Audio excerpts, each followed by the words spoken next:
I think the best way to describe what we just witnessed with Jinshi in this episode was the beginning of the death of the Jinshi as we know him and the rebirth of who he's going to be potentially long term. And he has elements that are incredibly frightening. And, ever since Mao Mao's been kidnapped, I said between him and her dad, it could be a world war to find Mao Mao. And the idea that not only do people that were wronged by the previous emperor, see him in Jinshi, just the overall look, the way he could manipulate with everything.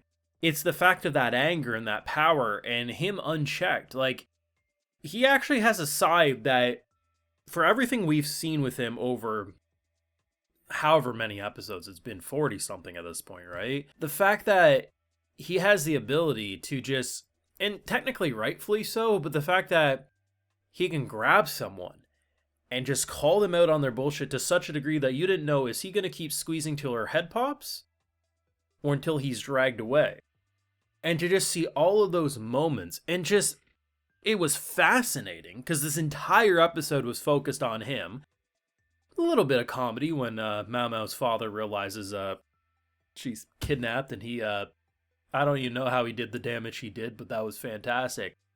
And just seeing more of that family as Jinshi is inching closer and closer to the truth and where he's actually going to go. Because the idea of the eunuch blending into society, believing rumors of how he was illegitimate, everything like that, is seemingly coming to an end. And I don't know what it's going to look like when it comes to season 3, where I assume all of this setup is really going to come to fruition, because this has been incredible. And I think whatever we thought we knew about Jinshi and how he was going to behave is quickly coming to an end, and he is entering a brand new era, which could have a lot more moments of him aggressively grabbing and, slapping his dick on the table, proving that he ain't no eunuch. And yeah, he's gonna get his answers one way or another. And I for one am very excited, if not slightly terrified, while also laughing, because the way he destroyed that door is pretty fantastic. Of course, so I got those full live reactions over on my Patreon. You want to support my work, see my full thoughts over there exclusively. Now, I did see a very, very funny comment on Reddit, and I need to read this off because it made me die laughing. I thought it was that good. And if it's not like the main top comment when, a few hours from now, I'm going to be sorely disappointed. So I got to give a huge shout out to Mortal Wombat 5. What a brilliant comment. The fact that it just goes down like Mao Mao used her medicine autism to thwart Sure's assassination. Lauman used his medicine autism to find Mao Mao's message. Lauman used the number autism to figure out that Shi clan was embezzling monies to fund a coup. Lakin will presumably use the strategy autism to attack the Shi clan. And looks like the Shi clan's years of meticulous planning are nothing in the face of the Lakans' combined autistic might. Oh, I'm freaking dead, man. That's like the best way to sum up everything we've dealt with this family. And just, I love it because it's so freaking spot on. It brings tears to my eyes, man. I just had to give a shout out. When I read that, I just thought that was the most brilliant thing I've ever seen. So I was definitely surprised, though, to see a episode entirely dedicated to Jinshi. Not that I was upset by it, but the fact that we haven't really done that ever. I think it's always been pretty evenly split between different perspectives. Either way, though, to see how he comes to terms, like the fact that it begins with the woman at the grave, right? And how she tries to run away. And it brings such a shiver up your spine and such disgust when you realize that the previous emperor literally invented the luring kids into the van with candy before vans were invented. The fact that she's like, yeah, he always would bring me sweets. Once I got too old, though, he stopped paying attention to me. And it's like, some people deserve a 12 gauge to the face is all I'm saying. And the fact that she has such and I understand. I mean, she looks at his face and literally sees him, right? I'd be scared too. So scared to the point that literally tries to kill her. Like, this is the cyanide pill, basically. Obviously, they save her before because they force her to throw up. But still, just to see we saw so much of Jinshi in this episode. Some scary, some what we expect. but I think the standout moment of his character was him standing speechless. Like, it was a solid 30 seconds, if not a minute, of him actually froze. No reaction, completely stumped, and not sure how to process. And I think that really stood out because it's such a different take of his character, and the fact that he was so speechless and how his worldview started shattering with what he thought he knew, right?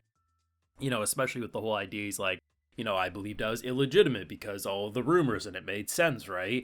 And I just love what they ultimately ended up doing with that, and how then it led to him deducing and figuring out where everything was going. And I love how, like, the fact that that scene when he goes into the ladies' room and you see them all mostly dressed the same, like they're very pristine, beautiful clothes, same hairstyle, same makeup, and the fact that the one who was, you know, obviously the imposter, wouldn't actually, you know, speak, she'd whisper and then the lady would say it. And I think in most courts that wouldn't really be seen as weird, like, especially for the general style that she was giving off, like very much like, you're not worthy to hear my voice, or I only let very close people hear it, whatever it is, it would make sense. And the way he, like, says, like, I go out of my way to learn everything, who comes and goes, how many handmaidens, whatever it's going to be around, but most importantly facial features, and the fact that, you know, the mole, right, as an example, wasn't right, and just how he grabs, and just, I love how scared they all were, and then how cool Buddy in the back was like, God damn, Jinshi, I'm just going to stand here so you don't grab my face like this. It was just so good. And that's why I really feel like this is the death of the Jinshi as we know it, because while it's not an immediate shift, we're seeing the main changes fracture now because Mao Mao has been essentially kidnapped from their point of view, right? Even though I think Mao Mao's fine. Mao Mao's just, she could get kidnapped for a decade and probably, like, come back and say, yeah, it was alright. like if anything, you're more trapped with Mao Mao than Mao Mao's trapped with you, you know what I mean? Like, or Mao Mao's trapped with them, right? I love that. But for them, obviously, they're very worried. And I just love how you're seeing such a massive change, and I think it's going to lead to him no longer being the court eunuch anymore, and what that will mean for everything going forward, I'm not exactly sure, but the conspiracies and how it's all tied back once again to every single thing we've built up over the course of the season is even more satisfying than what they did in the first season, which I thought would be hard to top, because it, to me, like, the big satisfaction was how unexpected it was. Like, oh my god, like, all the season 1 stuff is combined into one big arc. Now that I know they do that, there's no way it's gonna be able to shock me anymore, because that's what I'm going to expect.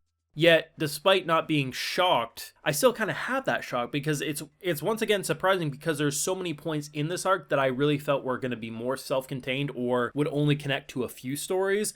But yeah, like, the way they write this is fantastic, and the pacing is absolutely top tier. One light novel per core, and there's like 18 light novels out there or something like that. Like, we got a lot of content to adapt, and I'm excited. Let me know your thoughts down below, though. I definitely think we've reached a major turning point for Jinshi's character, but maybe you got a different opinion. Let me know. Leave a like if you enjoyed, subscribe if you're new around here, of course, ring that bell, and like I mentioned, full live reactions over on Patreon. And hey, while you're over there, I'll also give you a video shout out. Alright, so today we got Dr. Gold, Marshmallow God, Davis DTM, Shadow, Frozen, Ginnis, and we also have Frank Stendhal. So I appreciate the support, everyone. Please take care. You'll have a good one.